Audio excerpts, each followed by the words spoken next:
చేసినటువంటి వ్యాఖ్యలు ఒక ఇంటి ఆడబిడ్డగా నా మీద చేస్తే యావత్ తెలంగాణ బాధపడి అనేక మంది ఎక్కడికక్కడ డైరెక్ట్గా రియాక్ట్ అయ్యారు. మరి ఏమైందో ఏమో నాకు తెలియదు, కానీ బీఆర్ఎస్ పార్టీలో ఉన్న అన్నదమ్ములకు వాళ్ళు మాత్రం ఎవరు రియాక్ట్ కాలేదు. ఎందుకు కాలేదు అన్నటువంటి విషయం ఒకటి ఆలోచించాలి. రెండు, మీ అందరికీ తెలుసు, నేను ఎప్పుడు కూడా నిర్దిష్టమైన సమాచారం లేకుండా మాట్లాడను. ఇవాళ నేను చాలా నిర్దిష్టమైన సమాచారంతో చెప్తున్నా. ఆ వ్యాఖ్యల వెనుక ఒక బీఆర్ఎస్ పెద్ద నాయకుడి హస్తం ఉన్నది. అందుకనే బీఆర్ఎస్ పార్టీ నాయకులు ఎవరు కూడా రియాక్ట్ కాలేదని చెప్పి నేను బలంగా నమ్ముతా ఉన్నాను. ఆ కుట్రలు చేసిన పెద్ద నాయకులు ఏమనుకుంటున్నారంటే, నా దగ్గర ఎవరో 10 మందిని పెట్టి నా దగ్గర జరిగే అంశాల సమాచారం ఎప్పటికప్పుడు తీసుకుంటున్నామని చావు తెలివితేటలు ప్రదర్శిస్తున్నారు. కానీ ఆ బాగా పెద్దగా ఉన్న నాయకుడికి అర్థం కావాల్సింది ఏంటంటే, అక్కడేం జరుగుతుందో కూడా నాకు సమాచారం వస్తూనే ఉంటుంది. సో మీరు ఏ టైంలో ఎవరిని కలిశారు, నా మీద వ్యాఖ్యలు చేయడానికి మీరు ఎవరిని ప్రోత్సహించారు, మీరు ఎంత కింద స్థాయికి దిగజారి ఒక ఆడబిడ్డ మీద అటువంటి వ్యాఖ్యలు చేయించారు, ఇవన్నీ కూడా నేను చూస్తున్నా, గమనిస్తున్నా. నేను బలంగా కర్మ సిద్ధాంతాన్ని నమ్ముతున్నా. నేను మళ్ళీ చెప్తున్నా, ఇవాళ మీరు నన్ను ఒంటరి చేసి ఏదో చేయాలని అనుకోవచ్చు, నా మీద ఇటువంటి వ్యాఖ్యలు చేపించి శునకానందం పొందొచ్చు టెంపరీగా, కానీ దేవుడు అనేవాడు ఉన్నాడు. ఖచ్చితంగా అది మీకు తిరిగి కొట్టే సమయం వస్తుంది. ఒకటి.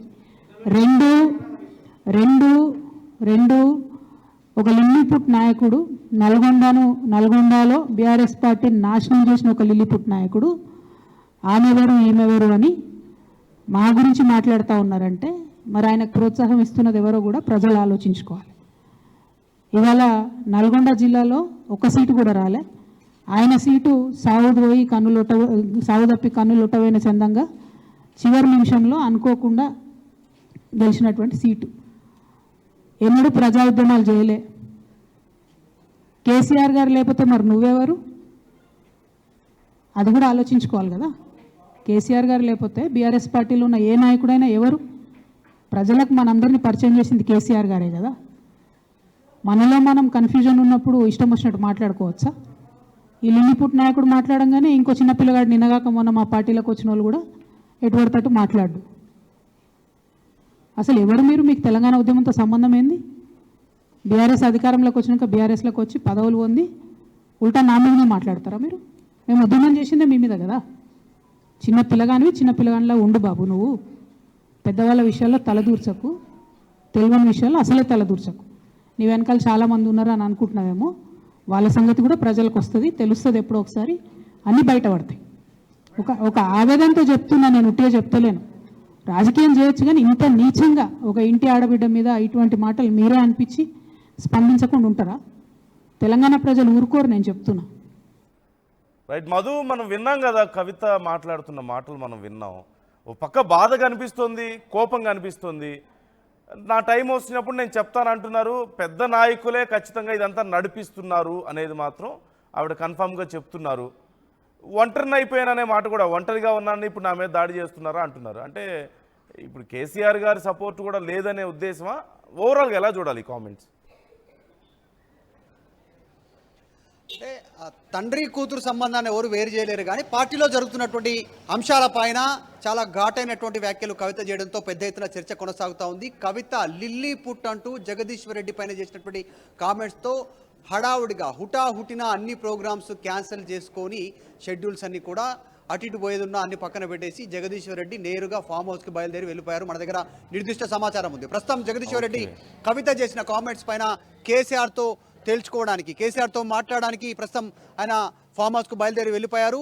ఇది పక్కన పెడితే కవిత జగదీశ్వర్ రెడ్డిని ఎందుకు టార్గెట్ చేశారు, ఎందుకు ఆ మాట మాట్లాడాల్సి వచ్చింది, జగదీశ్వర్ రెడ్డిని లిల్లీపుట్ నాయకుడు పార్టీని సర్వనాశనం చేశాడు నల్గొండ జిల్లాలో అనేటువంటిది ఆయన గురించి ఎందుకు మాట్లాడాల్సి వచ్చింది అనేటువంటిది ఇప్పుడు ప్రస్తుతం పార్టీలో పెద్ద ఎత్తున చర్చ కొనసాగుతుంటే, బీఆర్ఎస్ నల్గొండ జిల్లాకి సంబంధించి ఎవరైతే జగదీశ్వర్ రెడ్డికి వ్యతిరేకంగా ఉన్న నాయకులంతా కూడా సంతోషాన్ని వ్యక్తం చేస్తూ ఉన్నారు. ఇప్పటికీ జగదీశ్వర్ రెడ్డి గురించి ఒక్క నాయకులు ముందుకు వచ్చి డైరెక్ట్గా కేసీఆర్ కూతురే బయటకు వచ్చి మాట్లాడడంతో వారంతా ఆనందం వ్యక్తం చేస్తున్నటువంటి సిచ్యువేషన్ ఒకవైపు కొనసాగుతుంటే, తేల్చుకోవడానికి ఏంటి అనేటువంటిది ఈ చేసినటువంటి వ్యాఖ్యలపైన కేసీఆర్తో మాట్లాడడానికి ఫామ్ హౌస్కి జగదీశ్వర్ రెడ్డి బయలుదేరి వెళ్ళిపోయారు. ఇదంతా జరుగుతూ ఉంటే అసలు రీసెంట్గా కొన్ని వ్యాఖ్యలు చేశారు జగదీశ్వర్ రెడ్డి కవిత పైన. ఆమె కేసీఆర్ కూతురు కాకపోతే ఆమెకు అంత ప్రయారిటీ ఎక్కడిది, అందరితో పాటుగానే ఆమె ఎమ్మెల్సీ అంటూ ఆయన వ్యాఖ్యలు చేశారు. దానికి కౌంటర్గా ఆమె డైరెక్ట్గా పార్టీని సర్వనాశనం చేసిందే జగదీశ్వర్ రెడ్డి, ఆ లిల్లీపుట్ నాయకుడు